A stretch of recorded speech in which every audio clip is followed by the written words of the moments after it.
അല്ലേ? ഹര ഹരോ. വർഗീയ നാവുകളെ വിലക്കേണ്ടേ എന്നാണ് ചോദ്യം. സുജയ.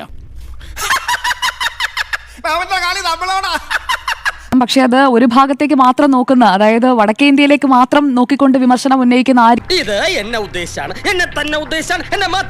വിമർശിക്കുന്നുണ്ടെങ്കിൽ സമാന രീതിയിൽ ആര് വർഗീയ ചുവയോടെ പ്രതികരണങ്ങൾ നടത്തിയാലും അതിനെയും തുറന്നെതിർക്കുകയും ദിവസങ്ങളോളം ചർച്ച ചെയ്യുകയും അതിനെ വിമർശിക്കുകയും വെള്ളാപ്പള്ളിക്കെതിരെ തലക്കെട്ടുകൾ ഇടുന്നത് പോലെ തന്നെ ആ തലക്കെട്ടുകൾ തുടർച്ചയായി നിലനിർത്തുകയും വേണം. പക്ഷേ ഈ ഉത്തരേന്ത്യയിലേക്ക് നോക്കിയുള്ള വിമർശനം പോലെ ബിജെപിക്കെതിരായ വിമർശനം പോലെ തന്നെയാണ് ഇവിടെ വെള്ളാപ്പള്ളിയുടെ കാര്യത്തിലും സംഭവിച്ചുകൊണ്ടിരിക്കുന്നത്. വെള്ളാപ്പള്ളി നിങ്ങൾ അതിര് കിടക്കുന്നു അല്ല സുഹൃത്തെ, വെള്ളാപ്പള്ളി നടേശൻ പറഞ്ഞതിനെ ന്യായീകരിക്കുകയോ അല്ലെങ്കിൽ അത് ആട്രിബ്യൂട്ട് ചെയ്യാൻ ശ്രമിക്കുകയോ ചെയ്യുകയല്ല. അത് ഇനിയിപ്പോൾ സംസാരിക്കുന്നവർക്ക് അങ്ങനെ വ്യാഖ്യാനിക്കാനുള്ള ഒരു അവസരം ഉണ്ടാകേണ്ട എന്ന് കരുതി അങ്ങ് പറഞ്ഞതേ ഉള്ളൂ.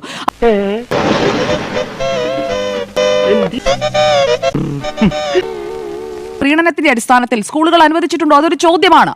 4020 സ്കൂളുകൾ മുസ്ലിങ്ങൾക്ക് അനുവദിച്ചിട്ടുണ്ട്. SNDPക്ക് 370 സ്കൂളുകളാണ് അനുവദിച്ചിരിക്കുന്നത് എന്ന് വെള്ളാപ്പള്ളി നടേശൻ പറയുന്നുണ്ട്. അതോടൊപ്പം തന്നെ മറ്റു വിഭാഗങ്ങൾക്ക് അർഹതപ്പെട്ട ആനുകൂല്യങ്ങൾ അത് മറ്റേതെങ്കിലും വിഭാഗങ്ങളിലേക്ക് പോയിട്ടുണ്ടോ? അങ്ങനെ ചർച്ച ചെയ്യപ്പെടേണ്ട ലാർജർ ക്വസ്റ്റ്യൻസിൽ പലതും വെള്ളാപ്പള്ളി ഉയർത്തുന്നത് കൊണ്ടാണ് ആദ്യം തന്നെ വെള്ളാപ്പള്ളി പറഞ്ഞ വാചകത്തിന്റെ പേരിൽ അല്ലെങ്കിൽ വെള്ളാപ്പള്ളി ഒരു വർഗീയവാദിയാണ് എന്ന് പറഞ്ഞു കഴിഞ്ഞാൽ വെള്ളാപ്പള്ളി പറയുന്ന മറ്റു കാര്യങ്ങളിലേക്ക് ഒരിക്കലും ചർച്ച പോകില്ല.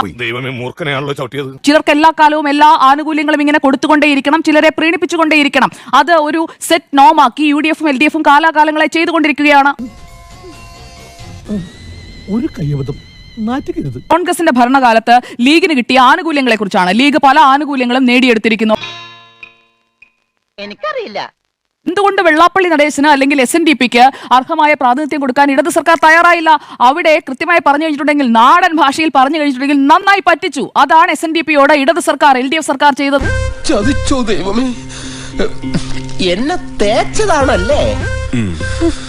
ഇപ്പോൾ ഇടതുപക്ഷം അല്ലെങ്കിൽ ഇപ്പോൾ ചർച്ച ചെയ്യുന്ന ആളുകളടക്കം തള്ളി പറയുന്നത് വെള്ളാപ്പള്ളി നടേശൻ വർഗീയവാദിയാണെന്ന് പറഞ്ഞാലേ ഈ ഉറപ്പിച്ചു വെച്ചിരിക്കുന്ന വോട്ടുകൾ 3 മാസം കഴിഞ്ഞാൽ തെരഞ്ഞെടുപ്പാണ്. അപ്പോൾ ആ വോട്ടുകൾ ഇങ്ങോട്ടേക്ക് കൊണ്ടുവരണം. അപ്പോൾ വെള്ളാപ്പള്ളിയെ തള്ളി പറഞ്ഞാലും കുഴപ്പമില്ല, അവിടെയുള്ള വോട്ടുകളൊക്കെ അവിടെ തന്നെ നിൽക്കും. അങ്ങനെ ഒരു ചിന്തയുണ്ട്. ഈ കാര്യത്തിൽ ഇന്ത്യ മുന്നണി ഒറ്റക്കെട്ടാണ് എന്നുള്ളതിന്റെ കൃത്യമായ ഒരു എക്സാമ്പിളാണ് നമ്മൾ കണ്ടുകൊണ്ടിരിക്കുന്നത്. 100% ഞാൻ യോജിക്കുന്നു.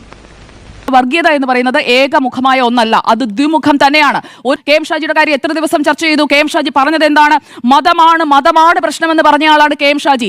EMSഉം AKGയും ഇല്ലാത്ത സ്വർഗം എനിക്ക് വേണ്ടെന്ന് പറയുന്നു, നീ കാഫിറാണ് എന്ന് പറഞ്ഞുകൊണ്ടുള്ള KM ഷാജിയുടെ പ്രസംഗം ഒന്നും വർഗീയത അത് ആര് പറഞ്ഞാലും അത് വിലക്കേണ്ടതാണ്. അത് വെള്ളാപ്പള്ളി പറഞ്ഞാലും KM ഷാജി പറഞ്ഞാലും ലീഗിന്റെ നേതാവ് പറഞ്ഞാലും ജമാഅത്തെ ഇസ്ലാമി പറഞ്ഞാലും അതിനെ തുറന്ന് എതിർക്കാൻ സാധിക്കും.